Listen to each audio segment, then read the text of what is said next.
Agora vamos lá, o detalhe. Imagina você, já deu o exemplo aqui, você tem uma casa, quer comprar outra, tal. Mas imagina, por exemplo, que eu parti do pressuposto que você tem dinheiro, você tem lá 400 mil, 100 mil, 200 mil, sei lá. Vamos partir do pressuposto que você tem menos dinheiro do que você gostaria, que você precisaria ter para ter uma casa. Ah, mas você não falou que pode comprar com desconto? Falei. Mas vamos supor que você não tem nem os 50% para dar na outra casa. E aí? Aí você pode usar, ponto 1, a mesma questão que você usaria para comprar um imóvel no mercado, financiamento. Eu quero financiar uma casa. Você vai lá, faz o financiamento, certo? Vamos voltar aqui para um exemplo. Uma casa de 400 mil reais. No leilão, com 200, você compraria essa casa. Mas você não tem os 200. Só que no leilão vamos pôr 50%. Então, ele estaria saindo por 200 mil, com 50%. 200 mil. Se você fosse financiar uma casa de 400 mil no mercado tradicional aí, você teria que dar 20%. Eu estou falando da regra, né, gente? Tem exceções de financiamento, tem época que tem campanha de financiamento, tem financiamento diferenciado, mas em regra, você tem que dar 20% de entrada, ou seja, 80 mil reais de entrada e financiaria 320 mil, beleza? 80 mil de entrada e 320 mil para comprar uma casa de 400 mil. No leilão, você daria 5% de entrada, não sobre 400, e sim sobre 200. Então, você daria 10 mil reais de entrada e financiaria 190 mil reais. Olha a diferença na mesma casa, na casa do mesmo padrão, mesmo valor, de 400 mil reais. Porque, veja, você está comprando uma casa de 400 por 200. Então, o seu cálculo é em cima de 200. Segundo, a entrada é 5%, que é exigido pelos bancos, e o restante você financia de acordo com o banco. Então, você vai financiar 190 em vez de 320. Você vai dar 10 mil de entrada em vez de 80 mil. Olha como é que muda tudo. Olha aqui, para uma casa de 400 mil no mercado tradicional, você precisa de 80 mil, pelo menos para começar a brincadeira. No leilão de imóveis, com 10 mil você já compra o mesmo padrão de casa. Olha como é que muda a situação. A taxa de juros é a mesma do financiamento. Aí não muda. Mas você precisa de menos dinheiro. Deu para entender? E por que no financiamento comum é 20% e no leilão é 5%? Porque é o seguinte, aí tem a ver com a garantia. É o seguinte, o banco, quando ele empresta dinheiro, ele precisa da garantia. Qual que é a garantia? O imóvel, certo? Certo. Então, o banco prestou 320 mil, você comprou um imóvel de 400. Só que o banco tem que colocar ali os riscos envolvidos. Se a pessoa atrasar, não pagar, demorar a retomar o imóvel, o banco tiver uma dificuldade dessa, ele tem que ter uma margem de segurança. Se ele, por exemplo, emprestasse 400 mil, a pessoa pagar 400, a pessoa não paga prestação nenhuma. E aí vem os juros, multa e tal, a garantia já não serve mais, porque juros, multa, a dívida da pessoa seria mais de 400 mil e o valor do imóvel não seria suficiente para pagar aquela dívida. Em alguns casos, aí o banco retoma, manda para leilão, aí às vezes levam 6 meses, um ano para o banco mandar para leilão, 2 anos, sei lá. E aí, nesse período, o banco tem que pagar o IPTU, pagar o condomínio, porque ele retomou, ele virou dono daquele imóvel.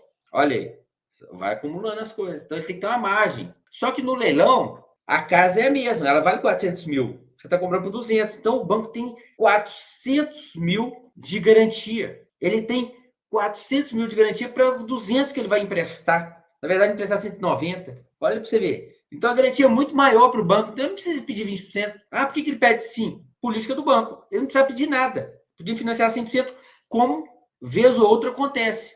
Aparece aí uns feirões, umas promoções que os bancos financiam 100%. Eu já vi casos recente, ano passado, o banco financiou 100% e ainda deu 6 meses de carência para pagar a primeira prestação. Acontece. Entenderam a dinâmica? Então, aí no financiamento tradicional. A pergunta do Adalto, esse 5% de entrada é em alguns sites específicos, porque tem uns que eu acompanho a entrada para comprar parcelada de 25% e o restante em até 30 parcelas. Bom, Adalto, aí que tá. Boa pergunta. E eu vou chegar nesse de 25%. Mas esses 5% são dos leilões extrajudiciais. Basicamente, leilões de bancos e construtoras. Basicamente. Tem outros, né, agências que fazem esse leilão extrajudicial, mas basicamente, banco e construtora nos leilões extrajudiciais, o financiamento, porque o financiamento é feito pelo banco. Financiamento bancário, acontece isso, tá? Aí o Adalto perguntou, mas eu vejo aqui de 25%. Aí não são nos leilões judiciais. Nos leilões judiciais é diferente. Ele tem uma vantagem e uma desvantagem, assim como os leilões dos bancos, no financiamento. Quais são as vantagens? Aí vamos partir para esse judicial que vocês vão entender. No judicial, você também consegue comprar parcelado, mas você tem que dar 25% de entrada, mais 30%, e no máximo parcelar em 30 parcelas, prestações. Dos bancos, né, dos extrajudiciais, você consegue 5% de entrada e até 420 parcelas, ou seja, parcela pequenininha. Mas qual a vantagem do judicial se a entrada é maior, a parcelamento é menor? No judicial, você consegue comprar sem comprovação de renda e mesmo estando com o nome negativado na SPC Serasa. Então a pessoa fala assim, mas meu nome está sujo no SPC, no Serasa e tal, e eu não tenho comprovação de renda, eu trabalho como autônomo, Uber, não sei o que eu faço da vida, e como é que eu vou fazer para financiar? O banco não vai aprovar meu crédito. No judicial não precisa nada disso. No judicial, você vai lá, faz a proposta, ganhou o lance, dá a entrada e vai pagando a prestação. Acabou. Outro detalhe judicial, não tem juros, tem correção monetária. No banco tem juros, tá? Então, tem os prós e os contras. Aqui, ó, o José Carlos perguntando se eu domino os leilões judiciais e extrajudiciais. Sim, sim, nos leilões judiciais e nos extrajudiciais. E a gente tem falado aqui dos dois, tá? Inclusive, estou falando aqui dos dois agora. Mas foi boa pergunta, que coincidiu aqui com o que eu estou falando. Mas, então, vantagens do financiamento no judicial é essa. Você comprar ali maior parcelamento, menor entrada, mas tem comprovação de renda e tem juros. Juros baixos, e o juro de financiamento imobiliário é baixo. No extrajudicial, maior entrada e menor parcelamento, mas você pode comprar sem juros e sem comprovação de renda com o nome negativado.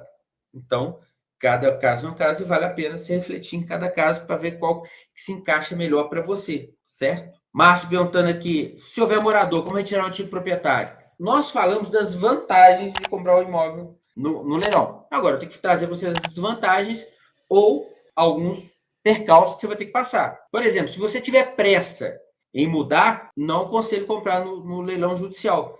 Por que é demorado, Thiago? Não é que é demorado, só que é mais demorado do que no leilão, na compra no mercado. Na compra no mercado, você compra da pessoa, você pode mudar no outro dia, dependendo do que vocês combinarem e tudo mais. No leilão, você vai encontrar imóveis desocupados. Vai sim, com certeza. Mas é uns 20% dos leilões. 80% ali estão ocupados. E aí você tem que fazer o trâmite de desocupação. É demorado, que eu já ouvi falar que tem gente aí que demorou, não sei o quê.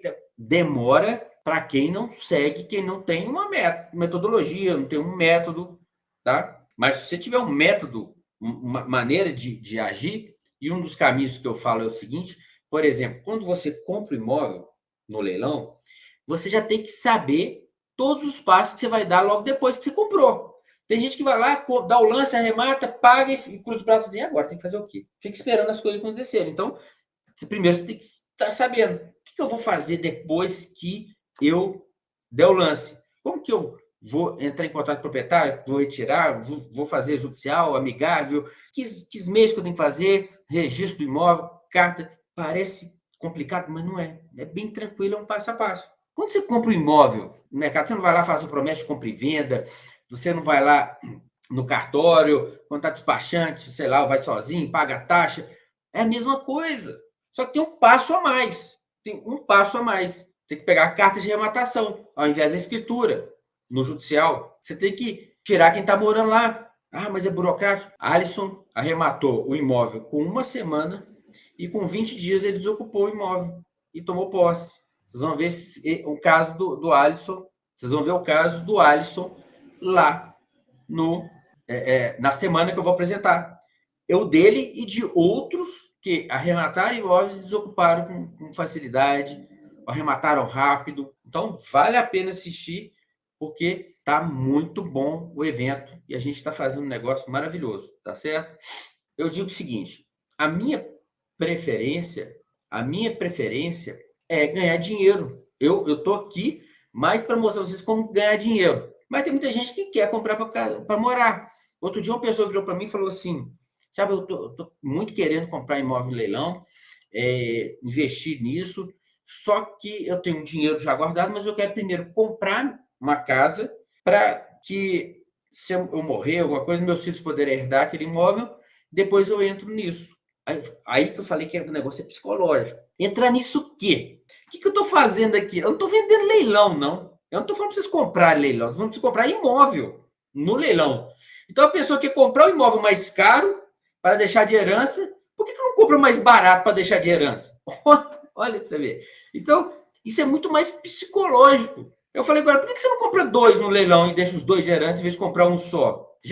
Entendeu? Então, às vezes é psicológico, a pessoa ainda não chegou, porque o que eu estou propondo é o seguinte: é comprar imóvel, é investir em imóveis, é comprar para investir, para ganhar dinheiro. Mas você vai ter. Por isso que eu defendo comprar imóveis, porque eu acredito sim que ele é um patrimônio sólido, seguro, investimento sólido, seguro, rentável, inclusive para deixar de herança. Melhor deixar imóvel de herança do que deixar uma empresa. A menos que a empresa seja bilionária, mas também um imóvel também seria bilionário. Porque gerir imóvel é muito mais fácil do que gerir uma empresa. Agora, a pessoa tem a opção de comprar mais barato, vai comprar mais caro só porque vai deixar de herança? Qual a diferença?